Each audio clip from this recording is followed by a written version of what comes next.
నమస్కారం. మేషరాశి వాళ్ళకి 2025 జనవరి నుంచి డిసెంబర్ 31వ తారీఖు వరకు వర్షఫలం ఎలా ఉండబోతుంది ఈరోజు తెలుసుకుందాం. మేషరాశి అంటే మనకి అశ్విని, భరణి, కృతిక మొదటి పాదంలో పుట్టిన వాళ్లకు మేషరాశి అంటాం. మేషరాశికి అధిపతి కుజుడు. అలాగే కుజుడి యొక్క స్నేహితులెవరు, కుజుడి యొక్క శత్రువులెవరు, దీన్ని బట్టి ఈ సంవత్సర ఫలం అనేది మనం చక్కగా చెప్పొచ్చు. ఖచ్చితంగా మీరందరూ తెలుసుకోవాల్సిందంటే, మీరు అశ్విని నక్షత్రంలో పుడితే కేతు మహాదశ, భరణి నక్షత్రంలో పుడితే శుక్ర మహాదశ, కృతిక మొదటి పాదంలో పుడితే అది సూర్య మహాదశలో పుట్టారు. మరి ఆ దశ అయిన తర్వాత మీ ఏజ్ని బట్టి ఇప్పుడు జరుగుతుంది. కేతు తర్వాత శుక్ర, శుక్ర తర్వాత సూర్య, సూర్య తర్వాత చంద్ర, ఇలా లెక్కలో ఉంటాయి.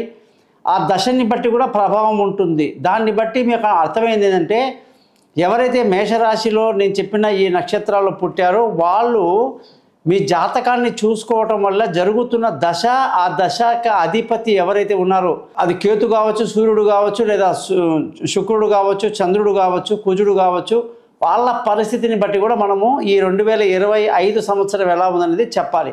కాబట్టి మీ date of birth, time of birth, place of birth నాకు పంపిస్తే నేను మీ జాతకం రెడీ చేసి మీతో 15 నిమిషాలు మాట్లాడి పరిహారాలు చెప్పి జాతకాన్ని సింపుల్గా మీకు చెప్పడం జరుగుతుంది. సింపుల్ పరిహారాలు ఉంటాయి. కాబట్టి మన ఛానల్ పేరు thesimple.astrologer.com అని చెప్పడం జరిగింది. మీరందరూ కూడా ఈ ఛానల్ని సబ్స్క్రైబ్ చేయండి. జ్యోతిషం కొరకు నన్ను సంప్రదించండి. 2025 అంటే సంఖ్యాపరంగా 2 + 5. సో ఈ 2025 అనేది 9 సంఖ్యలోకి వస్తుంది మనకి. ఈ 9 సంఖ్య చాలా మంచిదన్నమాట. అలాగే ఇంకో రకంగా చూస్తే 25 చాలా ఇంపార్టెంట్. 2 + 5, ఇంతకుముందు 2, 4, 24 ఉండింది. ఇప్పుడు 25, 2 + 5 కూడా 7 సంఖ్య అన్నమాట.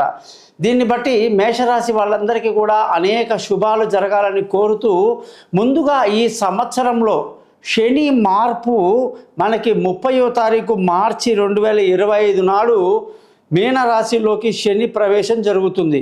దీన్ని బట్టి మనకు అర్థమయ్యేది ఏంటంటే, శని మేషరాశికి 12వ ఇంట్లో ఉండి ఏమన్నా మేలు చేస్తాడా అంటే, మొట్టమొదటి పాయింట్ ఏలినాటి శని అనేది ఒకటి మొదలవుతుంది. ఏలినాటి శని అంటే 7.5 సంవత్సరాలు ఉంటుంది. మీనరాశిలో 2.5 సంవత్సరాలు, మేషరాశిలో 2.5 సంవత్సరాలు, వృషభ రాశిలో కూడా 2.5 సంవత్సరాలు ఈ శని ప్రయాణం ఉంటుంది. ఈ 7.5 సంవత్సరాలు కూడా ఏలినాటి శని అని అంటాం. ఇది మేషరాశి వాళ్ళకి ఏమాత్రం కూడా మంచిది కాదు. ఎందుకంటే మేషరాశికి అధిపతి శని కుజుడు. కుజుడికి పరమశత్రువు శని అన్నమాట.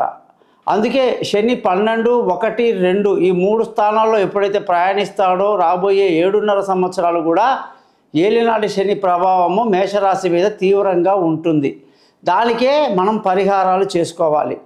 దీని ప్రభావం ఏమవుతుంది ఏలినాటి శని వల్ల అంటే, ముఖ్యంగా 12వ ఇంట్లో శని రావటం వల్ల ఉద్యోగంలో అనేక చిక్కులు, ఇబ్బందులు, ప్రాబ్లమ్స్ ఎక్కువ ఉంటాయి. అలాగే వ్యాపారం మీద తీవ్రమైన ప్రభావం కూడా ఈ ఏలినాటి శని చూపిస్తుందన్నమాట. ఎప్పుడైనా గుర్తుపెట్టుకోండి, శనికి అత్యంత ప్రీతికరమైన స్థానాలు 2, 1 3వ స్థానము, 2 11వ స్థానం. ఈ 2 స్థానాల్లో శని బాగా యోగిస్తాడు. అలాగైతే 12వ ఇల్లు అనేసరికి ఏలినాటి శని ప్రభావం వల్ల కుజుడికి శనికి పడదు. కాబట్టి కుజుని యొక్క రాశి వాళ్ళని శని ఎక్కువగా ఇబ్బంది పెడతాడు. ఎందుకు అని అడిగితే, శని పేరు మన కర్మల్ని తొలగించేవాడు, కర్మ ఫలదాత అని పేరు శనికి. అంటే జీవితకాలంలో మనం ఎప్పుడు ఏ తప్పులు చేసినా కూడా ప్రతి 30 సంవత్సరాలకోసారి శని ఏలినాటి శని రూపంలో వచ్చి మనల్ని బాగా కడిగి ఉతికి ఆరేసి వెళ్ళిపోతాడన్నమాట.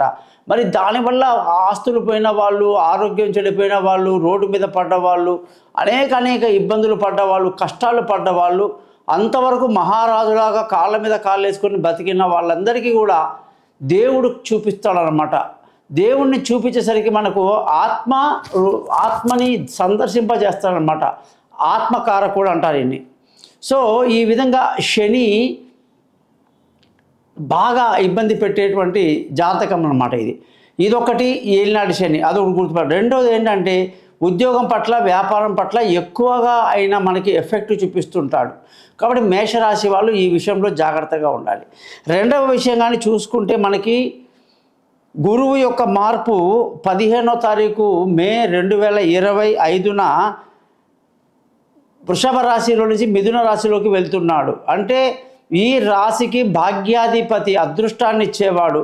అటువంటి వాడు ఇప్పుడు 3వ స్థానంలోకి వెళ్ళిపోవటం వల్ల తండ్రితో విరోధం, అధర్మ పాలన, అదృష్టాన్ని కోల్పోవటం లాంటివి జరుగుతాయి. కాబట్టి గురుగ్రహానికి కూడా చిన్న పరిహారము, శని గ్రహానికి కూడా పరిహారం చేస్తాం మేము. అన్నిటికీ మించి గురువు ఇక్కడ వ్యయాధిపతి, అంటే 12వ ఇంటికి ఓనర్ కాబట్టి 3వ ఇంట్లో గురువు ఉండడం వల్ల ఖర్చులు బాగా అదుపులో మాత్రం ఉంటాయి. అయితే 3వ ఇంట్లో గురువు అదృష్టానికి చాలా పెద్ద దెబ్బ కొడతాడు.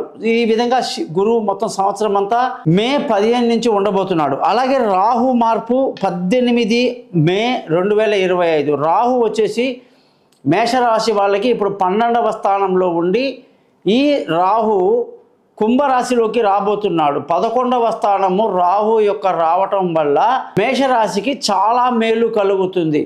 రాహువే కాదు, కేతు కూడా మనకు వచ్చేసి 1, 2, 3, 4, 5 పంచమ స్థానంలోకి వస్తున్నాడు. కేతు పంచమ స్థానంలో రావటం అంత మంచిది కాదు.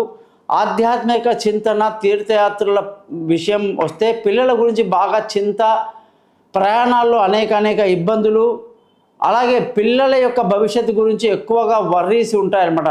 కేతు 18 నెలలు, రాహు 18 నెలలు ఈ యొక్క స్థానాలు సంచరిస్తున్నారు. గురువు సంవత్సరం పాటు ఉంటాడండి.